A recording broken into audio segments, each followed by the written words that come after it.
Olá pessoal, tudo bem? Vamos para mais um encontro e hoje eu gostaria de trazer para vocês o tema escatologia. É uma palavra pouco conhecida, pouco pronunciada no nosso dia a dia, mas que significa o estudo do fim dos tempos. Nós podemos nesse estudo seguir por duas linhas. Uma que é o fim do mundo e a outra linha que é o nosso fim nesse mundo. E é nessa linha que eu gostaria de falar mais com vocês hoje. Mas antes da gente começar, vamos fazer aquela nossa oração de sempre, invocando o Espírito Santo, para que ele nos ilumine também nesse momento, para que nós tenhamos um bom entendimento desse assunto também. Vamos começar então em nome do Pai, do Filho e do Espírito Santo. Amém. Vinde, Espírito Santo, enchei os corações dos vossos fiéis e acendei neles o fogo do vosso amor. Enviai o vosso Espírito, e tudo será criado, e renovareis a face da terra. Ó Deus, que instruístes os corações dos vossos fiéis, com a luz do Espírito Santo, fazei que apreciemos retamente todas as coisas, segundo o mesmo Espírito, e gozemos sempre de sua consolação. Por Cristo e Senhor nosso. Amém. Em nome do Pai, do Filho e do Espírito Santo. Amém. Muito bem, então a escatologia estuda o destino final do homem e o final também do mundo. E nós sabemos, nós já falamos aqui, que nós só vamos alcançar o reino de Deus depois do nosso fim neste mundo. Então tudo isso está dentro de um contexto profético, né? Nós podemos ver em várias passagens da Bíblia, principalmente do Antigo Testamento, profecias em relação a esse fim, ao fim do mundo.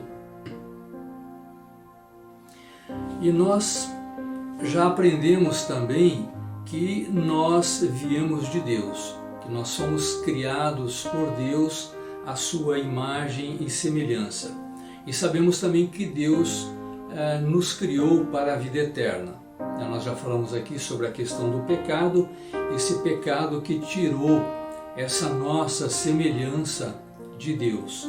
Por isso, Cristo instituiu o batismo, que nos livra, tira essa mancha do pecado original, que foi o pecado de Adão e Eva. Mas nós sabemos também que nós estamos num mundo de pecado, num mundo que é dominado pelo mal, dominado pelas tentações, e nós estamos sujeitos a esses pecados, né? Por isso, Deus nos deu o livre-arbítrio e através desse livre-arbítrio nós fazemos as nossas escolhas, amar ou não amar a Deus. Na nossa profissão de fé e no Pai Nosso, nós rezamos assim, na profissão de fé, que Jesus está sentado à direita de Deus, Pai Todo-Poderoso, de onde há de vir julgar os vivos e os mortos. E no Pai Nosso nós rezamos assim: venha a nós o vosso reino, seja feita a vossa vontade, assim na terra como no céu. Então nós sabemos que Jesus, né, aquele que está sentado à direita de Deus Pai Todo-Poderoso, é que vai nos dar o julgamento, né, esse julgamento que nós já falamos aqui também no nosso encontro sobre o purgatório. Nós temos o julgamento particular e o julgamento final. Então cada um, quando morre, tem o seu julgamento particular. E depois haverá um julgamento final, que é aquele do fim dos tempos. É importante a gente raciocinar o seguinte, que a partir da ascensão, ou seja, da subida de Jesus Cristo para o céu logo após a sua ressurreição, a volta dele ficou assim muito clara. Ele nos deixou bem claro, né, sobre a sua volta. Então essa volta, esse retorno dele na sua glória está iminente, mesmo que nós não saibamos quando, né, que vai ser essa volta, né? Isso só Deus, né, o Deus Pai é que sabe. Esse advento, ou seja, essa vinda de Cristo, ela pode se realizar a qualquer momento, seja com o fim do mundo, né, seja com o nosso fim neste mundo. Como nós não sabemos nem a hora em que vamos deixar esse mundo, nem tampouco a hora em que o mundo vai acabar conforme as profecias, então é por isso que Jesus nos exorta bastante sobre a vigilância, que nós vamos falar logo mais. A igreja nos ensina que Jesus anunciou na sua pregação o juízo do último dia.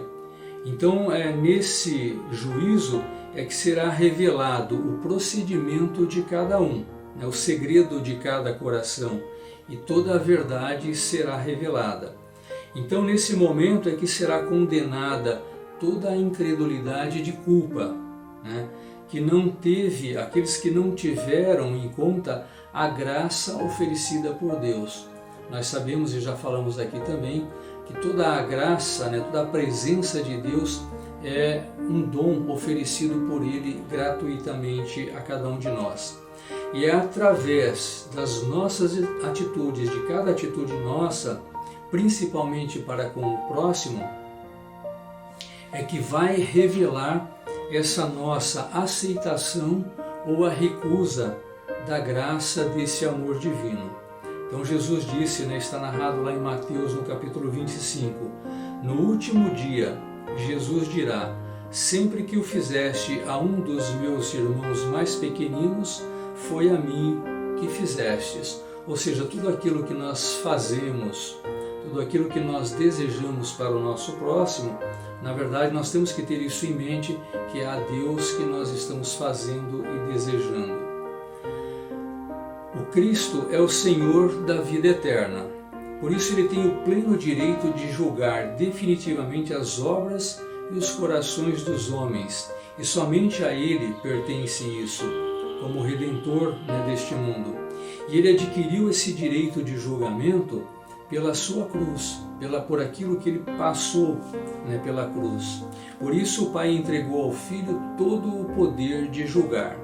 Mas veja o que o próprio Jesus nos diz com relação a esse julgamento.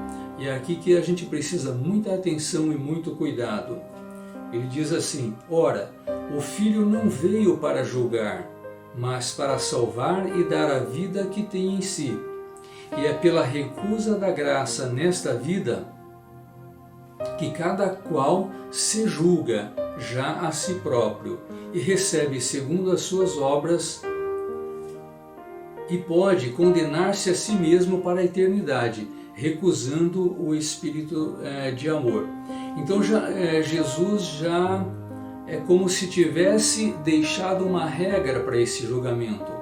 Ele diz assim: não sou eu quem vou julgar, eu não vim aqui para julgar, embora eu tenha o poder de fazer esse julgamento. O julgamento vai ser feito por vocês mesmos, de acordo com o que cada um fizer enquanto viver. E aí é que nós, chamamos a atenção para esse cuidado em todos os momentos de nossa vida, em todas as nossas atitudes, porque nós mesmos é que estamos nos julgando de acordo com as nossas atitudes, de palavras, de pensamentos e de obras. E como nós não sabemos o dia e nem a hora, nós então devemos estar muito preparados, Veja o que Jesus diz, está narrado lá no Evangelho de Mateus, no capítulo 24. Quanto ao dia e a hora ninguém sabe, nem os anjos dos céus, nem o Filho, ou seja, nem o próprio Jesus sabe esse momento, senão somente o Pai. Mas como que a gente pode nos preparar no nosso dia a dia para esse momento. E Jesus nos ensina com muitos exemplos e várias parábolas, né? E ele pede sempre em todos esses ensinamentos e em todas essas parábolas que nós sejamos vigilantes. Ele sempre bate nessa tecla da vigilância. Na vida cristã não pode faltar a contínua vigilância sobre nossas palavras, nossos pensamentos e nossas ações. Nós devemos estar sempre revestidos pelo zelo às coisas do Pai e às virtudes de uma serena e santa prudência. Jesus fala da necessidade imperiosa da vigilância ao seu pequenino rebanho. Ele fala isso lá em Lucas, no capítulo 12. A quem está destinado o reino de Deus, que não é deste mundo. Sim, pequenino rebanho inserido na imensa multidão daqueles que se acercam apenas dos bens e das futilidades deste mundo. Pequenino rebanho que tem por Jesus o bom pastor. Pequenino rebanho que vende o que tem, dá esmolas, que ajunta tesouros, aquele tesouro que o ladrão não rouba nem a traça corrói. Pequenino rebanho que guarda tesouros no coração e que persevera em ser bondoso e compassivo. E é por essa impossibilidade de nós sabermos a hora da vinda de Jesus, desse retorno, que seja pelo final do mundo, seja pela nossa morte, é que ele nos exorta sempre a uma vigilância constante. A qualquer hora, à meia-noite ou de madrugada. Felizes os empregados que o Senhor encontrar, acordados quando chegar. Ele diz isso lá no Evangelho de Lucas, no capítulo 12. E ele ainda diz mais: e estes bem-aventurados poderão sentar-se então à mesa com o seu Senhor. E Jesus ainda continua no mesmo capítulo 12. Ficai preparados, porque o Filho do Homem vai chegar na hora em que menos esperardes. Os que se fartam da imprudência e da indiferença dos tempos, descuidam das suas casas, ou seja, descuidam das suas almas, e as tornam vulneráveis à ação de ladrões. Quem é ladrão aqui, né? Diabo, Satanás, o pecado. Mas o que se cerca de diligências e cuidados estará sempre pronto quando o Senhor chegar. Então é isso que ele nos pede, né? Que estejamos sempre prontos. E por que Jesus nos exorta tanto para essa vigilância, né? A gente pode dar aqui pelo menos 3 razões, 3 motivos para que a gente se mantenha em vigilância o tempo todo. Uma delas é a nossa própria fragilidade, ou seja, a fragilidade humana. Então, sabendo da fragilidade humana, Jesus exortou os apóstolos a estarem vigilantes para vencerem as tentações, conforme está narrado em Mateus, no capítulo 26, em Marcos, no capítulo 28, na primeira carta de João, na carta de São Paulo aos Romanos. Então fala-se muito dessa exortação à vigilância. E todavia ainda não estamos livres da presença do pecado na nossa natureza humana. Ou seja, a nossa natureza humana por si só ela é propensa ao pecado. Então por isso é que nós devemos estar sempre vigilantes, por essa propensão que nós temos ao pecado. Um segundo motivo é a astúcia do demônio, a astúcia do diabo. Ele sabe que por essa nossa fragilidade ao pecado, né, então todo crente precisa vigiar também, porque o vosso adversário anda em derredor, bramando como leão, buscando a quem possa tragar. Pedro disse isso lá na sua primeira carta. Toda tentação é proveniente da própria natureza humana. Todavia, o principal agente da tentação é Satanás.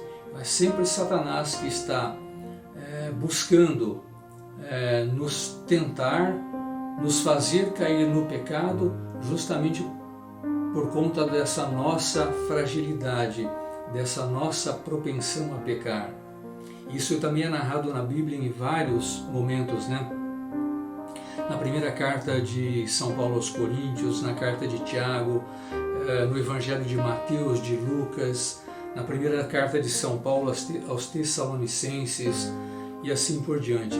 Então, por isso, eles sempre nos pedem que precisamos estar vigilantes e fortalecermos no Senhor, a fim de vencermos as batalhas espirituais, que somos submetidos. Jesus exortou os crentes de Esmirna, por exemplo, a serem fiéis até a morte, mesmo diante das tentações do diabo. Da mesma forma, falou aos crentes de Filadélfia, dizendo: Eis que venho sem demora, guarda o que tens, para que ninguém tome a sua coroa. Essa coroa é o direito que Ele nos dá de participarmos do reino. Só que se a gente vacilar, se a gente não estiver vigilante, a gente vai cair em tentação e vai perder essa coroa, vai perder esse direito. E um terceiro motivo é a vinda do Senhor repentina, que nós já falamos aqui bastante, né? Por isso a necessidade da vigilância para o retorno de Cristo se dá também pelo fato de ser um evento repentino. Diversas vezes Jesus exortou os seus discípulos sobre isso. Infelizmente, são poucos aqueles que creem nessa promessa do Senhor. Todavia, Jesus nos assegurou que viria sem demora. Por isso, estejamos sempre vigilantes para não sermos pegos de surpresa e sermos achados dormindo naquele dia. Então eu gostaria de concluir com vocês da seguinte forma: a vinda do Senhor é certa, isso é fato, seja pelo fim do mundo, seja pelo nosso fim neste mundo, o que é mais provável e mais certo, no nosso tempo em que vivemos. Por isso, devemos demonstrar sempre a nossa fé, a nossa obediência e a prudência, afastando-nos do pecado, a fim de não mancharmos as nossas vestes espirituais. Por isso vigiemos, pois aquele dia e a hora ninguém sabe. Eu gostaria de deixar vocês com 3 parábolas do Evangelho de Mateus que Jesus nos conta. Eu gostaria que vocês anotassem o capítulo e o versículo de cada um. Depois eu vou deixar lá no WhatsApp para vocês, para que vocês leiam e reflitam. A primeira parábola é a parábola do servo mau, que vendo demorar o seu senhor, começa a bater nos companheiros, a comer e a beber. Parábola que ilustra a imprudência dos que vivem em pecado mortal. A segunda parábola é a parábola das virgens imprevidentes ou imprudentes.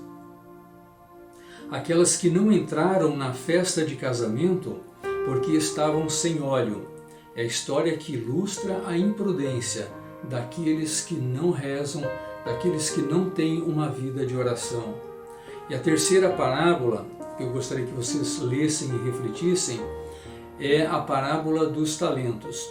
Aqueles talentos que foram enterrados por um servo mau e preguiçoso.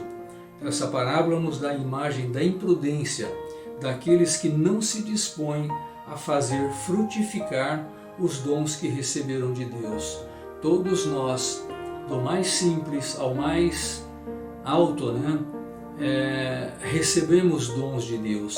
E esses dons, eles não podem permanecer conosco.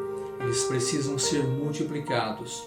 Então leiam essas 3 parábolas, eu vou deixá-las como lição para vocês. Vai ficar anotado lá os capítulos e os versículos. Então, pessoal, essa era a mensagem que eu tinha para vocês hoje. Peço que reflitam bastante sobre isso, porque é disso que faz as nossas escolhas. As nossas escolhas estão em cima desse tema, que é o nosso fim. não precisa estudo nenhum. Todas as pessoas, por mais humildes e por menos estudo que tenham, sabem que o nosso tempo neste mundo é passageiro. E sabemos que nós viemos de Deus, somos criados por Deus e Deus nos quer de volta. Mas nós temos o livre-arbítrio e nós temos as tentações às quais nós devemos resistir se nós quisermos voltar para Deus, se nós quisermos participar do seu reino e da sua glória. Fiquem com Deus, um abraço a todos e até a próxima, se Deus quiser.